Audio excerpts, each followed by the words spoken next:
Hello everyone. So in this class we will discuss about the ionic bond और electrovalent bond, right. तो ionic bond क्या होता है? It is just एक electrostatic force of attraction होता है cation anion के बीच में। और ये बनता कैसे है?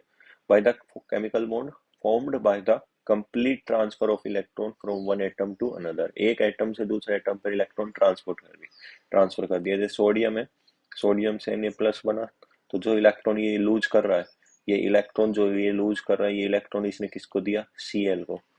Cl क्या बने हुए हैं? Cl negative. तो इलेक्ट्रॉन किसको डोनेट हुआ है? क्लोरीन को। तो यहाँ से बन गया क्लोराइड। और Na प्लस और Cl प्लस है, Na कैटायन है, Cl नेगेटिव है, तो इनके बीच में इलेक्ट्रोस्टैटिक फोर्स ऑफ अट्रैक्शन होता है, जिससे इसको क्या बोलते हैं? इनके बीच में आयनिक बॉन्ड है।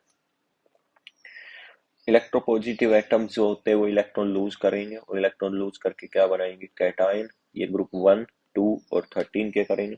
इलेक्ट्रोनेगेटिव एटम क्या करेंगे? इलेक्ट्रॉन गेन करेंगे और क्या बनाएंगे? एनायन। वो कौन करेंगे? Group number 15 to 17। प्रॉपर्टीज की बात करूँ तो आयनिक बॉन्ड नॉन डायरेक्शनल होता है, क्योंकि अगर मेरे पास Na बना है, Na प्लस बना है, तो ये जो पॉजिटिव चार्ज है इसके पूरे स्पेयर पे पॉजिटिव पॉजिटिव पॉजिटिव चार्ज होगा, और पूरे स्पेयर पे पॉजिटिव चार्ज होगा तो कहीं से भी Cl नेगेटिव आके जुड़ सकता है। कोई एक फिक्स डायरेक्शन नहीं है, यहाँ से जुड़ जाए, यहाँ से जुड़ जाए, यहाँ से जुड़ जाए, यहाँ से जुड़ जाए, इसलिए नॉन डायरेक्शनल होता है। Ionic compound generally exist as 3D crystal lattice in solid state.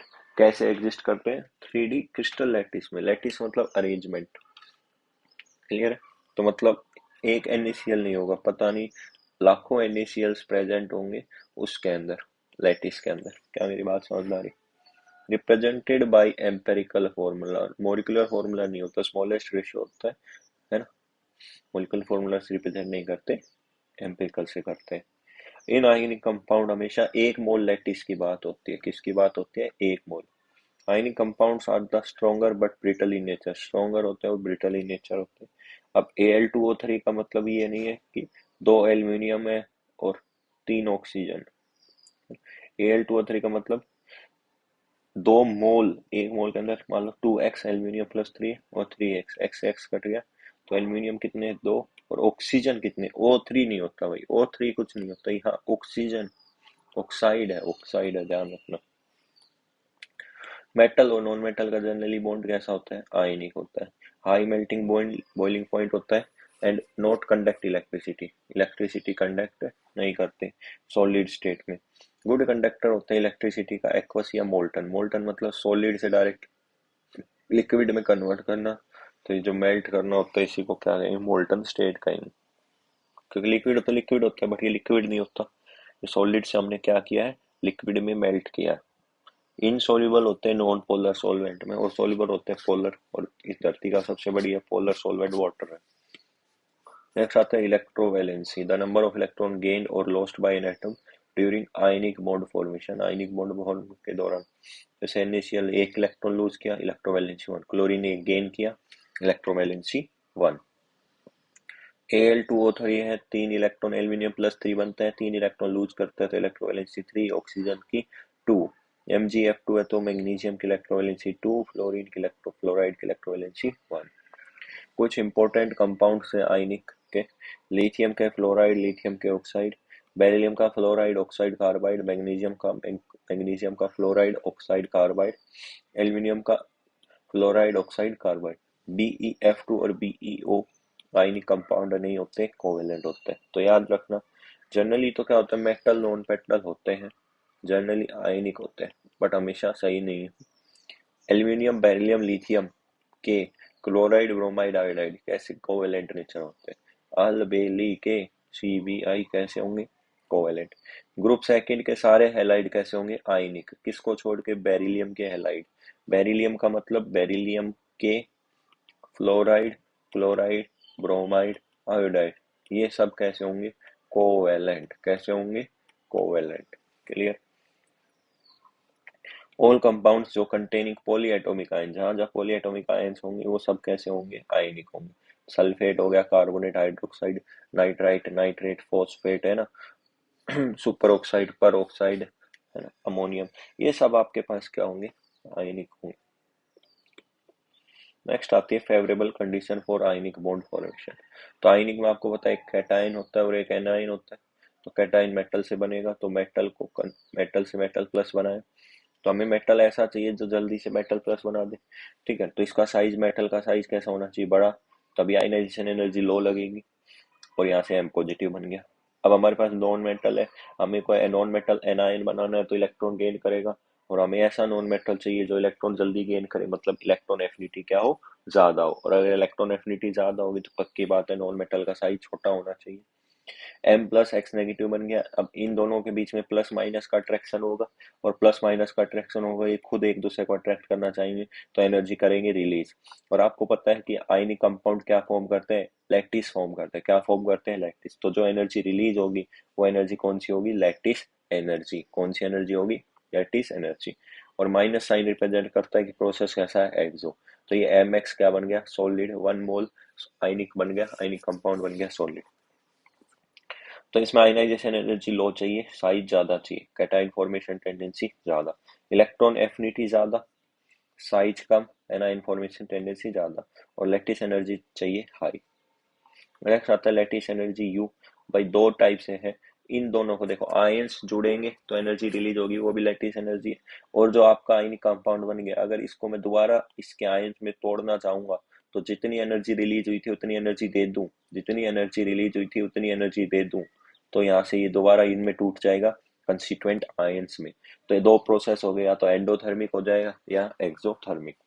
The amount of energy released when 1 mole solid ionic compound is formed from its constituent gaseous ions, and the amount of energy required to convert 1 mole solid ionic compound into its constituent gaseous ions। तो lattice energy, energy तो यार energy होती है, directly proportional to Q1 Q2 by R. आगे L लगा दूं, lattice energy, H लगा दूं, हाइड्रेशन एनर्जी। तो पहला फैक्टर होगा चार्ज, हमेशा सबसे पहले क्या देखना है, चार्ज। मोड लगा के देखना है, मल्टीप्लाई कर देना, lattice energy directly proportional to charge. और रेडियस के क्या हो जाएगा, inversely proportional to size. Charge is dominant over size, size बोल दो या रेडियस बोल दो। यार ऑर्डर बताना है, NaF NaCl NaBr NaI। देखो चार सब में सेम है, plus minus plus minus plus minus plus minus. फिर क्या देखोगे, साइज, आई नेगेटिव का साइज बड़ा है इसलिए इसकी लैटिस एनर्जी कम है। सेम ये ऑर्डर हो जाएगा। यार NaF MgF2 AlF3 सब में फ्लोराइड कॉमन है, चार सेम है, बोलो सेम है क्या, प्लस माइनस +2 माइनस +3 माइनस, चार सेम नहीं है, यहाँ 1 है या 2 है या 3, तो जहाँ चार ज्यादा वहाँ लैटिस एनर्जी ज्यादा। यहाँ देखो Cl पे -1 है, सल्फाइड पे -2 है, फॉस्फाइड पे -3, बोलो हाँ है ना। तो जहाँ चार्ज ज्यादा वहाँ साई मतलब लैटिस एनर्जी ज्यादा। यार नेक्स्ट आता है Na2O और MgF2। तो यार इसके अंदर कोई कॉमन आयन नहीं है, तो इसको आप कॉल करोगे, साइज देखोगे, क्या देखोगे, साइज। एक आपका Na प्लस है, एक आपका Mg+2 है, बोलो हाँ है ना। क्योंकि चार्ज तो देखो यार कॉमन ही है, +1 -2 +2 -1, चार्ज सेम है, तभी साइज देख रहे हो। और दूसरा साइज देख रहे हैं अपन O2 नेगेटिव और F नेगेटिव। बताओ इन दोनों में साइज किसका ज्यादा, Na+। इन दोनों में साइज किसका ज्यादा, इनका। इन दोनों का साइज ज्यादा है, बोलो यार इन दोनों का क्या है, साइज ज्यादा है। और अगर साइज ज्यादा है तो लैटिस एनर्जी कम होगी, मतलब MgF2 की लैटिस एनर्जी ज्यादा होगी। नेक्स्ट आता है यार बोन एबर साइकिल, ये आप थर्मो में भी पढ़ोगे, थर्मोडायनेमिक्स में, बट थोड़ा सा MX टाइप कंपाउंड है उनके लिए आप पढ़ोगे कि Na सोलिड है plus half Cl2, delta HF formation में NaCl 1 मोल बना, कैसे बना। यार जनरली मेटल सॉलिड होता है तो उसको पहले गैस में कन्वर्ट किया जाएगा, सब्लिमेशन एनर्जी दी जाएगी एंडोथर्मिक। फिर मेटल गैस से आपको क्या करना पड़ेगा, प्लस कैटायन बनाना है तो आप आयनाइजेशन एनर्जी दोगे, बोलो हाँ या ना। तो भी प्रोसेस कैसा होगा, एंडोथर्मिक। यार मेरे पास कोई भी गैस होती है, जनरली नॉन मेटल होता है, वो क्या होता है, बॉन्डेड फॉर्म में होता है। मान लो मेरे पास ClCl है, इसको बनाने के लिए मान लो 1000 किलो जूल एनर्जी लगी होगी, तो एक के लिए कितनी लगी होगी, 500। मतलब आपने क्या किया, जितनी एनर्जी थी उसको 2 से डिवाइड कर दिया। तो मुझे भी यहाँ x2 से x चाहिए, तो मैं क्या करूंगा, इसको बॉन्ड डिसोसिएशन एनर्जी जो होगी, इसको तोड़ने वाली एनर्जी उसका आधा कर दूंगा, क्योंकि x बना होगा तो बॉन्ड एनर्जी रिलीज हुई होगी, और जितनी एनर्जी रिलीज होगी अगर उसको आधा कर दूंगा तो ये मतलब इसकी एनर्जी आ जाएगी। और जो तोड़ने वाली एनर्जी होती है उसको क्या कहते हैं, बॉन्ड डिसोसिएशन एनर्जी। तो यहाँ से प्लस साइन है, मतलब ये भी प्रोसेस कैसा है, एंडोथर्मिक। एक्स गैस बन गया या एक्स गैस बन गया तो डेल्टा Heg आएगा, आपको पता है कि जब जब पहला इलेक्ट्रॉन ऐड होता है तो जनरली एक्सोथर्मिक होता है, ग्रुप 18 सेकंड और नाइट्रोजन में एंडोथर्मिक होता है। तो यार यहाँ से डेल्टा एच जी क्या आएगा, नेगेटिव आएगा। बोलो हाँ यार, ये प्रोसेस कैसा है, एक्सोथर्मिक है। ये प्रोसेस कैसा है, एंडोथर्मिक है। तो एक्स नेगेटिव।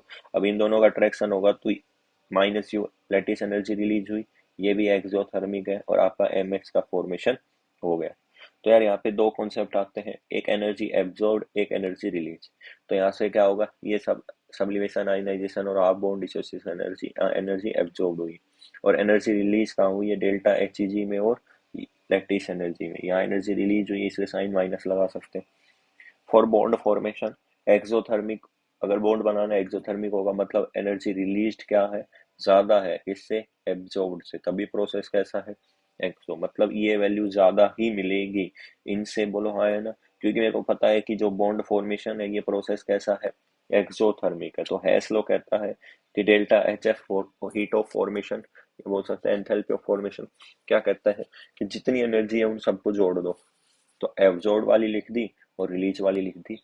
अब ये वैल्यू ज्यादा होंगी तो ओवरऑल डेल्टा एच एफ भी क्या आएगा, नेगेटिव, और प्रोसेस क्या होगा, एक्सोथर्मिक। क्या मेरी बात समझ में? अगला सवाल आता है, in which of the following compound delta H F is negative only due to lattice energy. कह रहा है डेल्टा एच एफ नेगेटिव सिर्फ इस लैटिस एनर्जी की वजह से हो, मतलब डेल्टा एच जी क्या हो जाए, पॉजिटिव। तो ये पॉजिटिव कब हो जाता है, जब यार पोली एनायन हो। क्या हो, पोली एनायन। आपको पता है ऑक्सीजन से ऑक्सीजन टू नेगेटिव बना, दो एनिट, तो ये तो एंडोथर्मिक होता है, क्योंकि एक इलेक्ट्रॉन ऐड होता है तो प्रोसेस एक्सो होता है। पर दूसरे में एक इलेक्ट्रॉन ऐड होता है तो नेगेटिव नेगेटिव का रिपल्सन होता है, तो एनर्जी देनी पड़ती है, इसलिए एंडो। तो यहाँ देखो सब में एक ही है, मतलब एफ नेगेटिव है, यहाँ कोई दिक्कत नहीं, यहाँ तो एक्सो ही होगा। बोलो हाँ है ना, डेल्टा एच जी एक्स होगा। बट एम जी ओ में क्या है, एम जी ओ में दो ऑक्सीजन पे दो नेगेटिव आने वाला है, मतलब एंडो होने वाला है, तो डेल्टा एच जी पॉजिटिव होने वाली है। तो डेल्टा एच जी पॉजिटिव हो जाएगी तो सारा बाहर लैटिस एनर्जी पे पड़ेगा, मतलब सारा जोर किस पे पड़ेगा, लैटिस एनर्जी। मतलब सिर्फ लैटिस एनर्जी की वजह से डेल्टा एच एफ क्या होगा, नेगेटिव। किसकी वजह से, due to lattice energy. Next आता है यार isomorphism, same structure. When two ionic compound have same crystal lattice structure, then they are said to isomorphous और phenomena is known as isomorphism। पहला केस आता है when two ionic compound have equal number of total ions, दो ionic compounds में क्या हो, equal number of total ions हो। दूसरा यार नंबर ऑफ, पहला तरीका है यार, आप नहीं देख के बता सकते यार, मेरे पास मान लो NaCl दे दूं मैं आपको हाथ में और MgS आपके हाथ में दे दूं, तो आप देख के नहीं बता सकते कि कौन सा क्या ये आइसोमोर्फस है। तो इसके लिए तरीका क्या है, सबसे पहले आप देखो टू आयनिक कंपाउंड्स है, इक्वल नंबर ऑफ आयंस होने चाहिए, नंबर ऑफ आयंस बराबर हो, number of electrons in cation cation बराबर हो, और number of electron in anion anion क्या हो, बराबर हो। तो जैसे NaCl है, MgS है, तो NaCl MgS में क्या है, टोटल आयंस दो है, यहाँ भी दो है, देखो एक और एक दो, एक और एक दो, बस पहली कंडीशन ठीक है। कैटाइन के इलेक्ट्रॉन देखो 10 है, यहाँ भी Mg+2 में 10 है, एनाइन के इलेक्ट्रॉन 18 है, 18 है, मतलब सारी चीजें सेम आ गई, दो दो 10 10 18 18, मतलब ये दोनों आइसोमोर्फस है। या सेम NeNO3 Mg2CO3, ये भी होता है आइसोमोर्फस। तरीका क्या है, जैसे ये किया। दूसरा केस आता है दो आयनिक कंपाउंड आइसोमोर्फस कब होंगे, जब उनका सेम जनरल फॉर्मूला होगा और also equal number of water molecule होगा।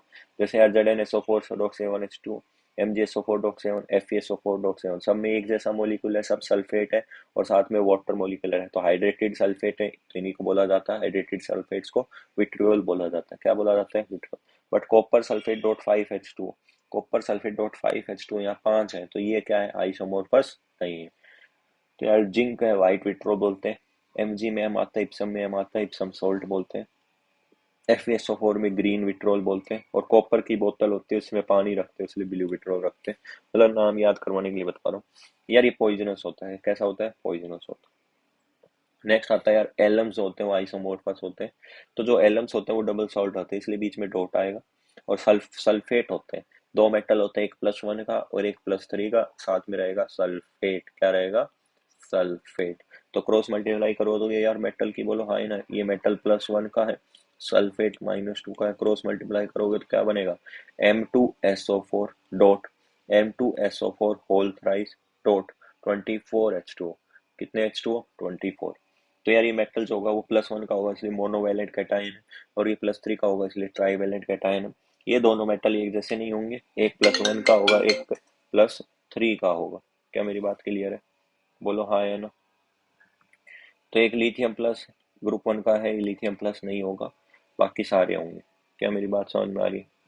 बोलो हाँ या ना। और ये क्या है नेक्स्ट, ट्राईवैलेंट। ट्राईवैलेंट में एल्यूमिनियम +3 होगा, है ना, Fe+3 होगा, Cr+3 होगा। क्लियर? आगे देखो यार,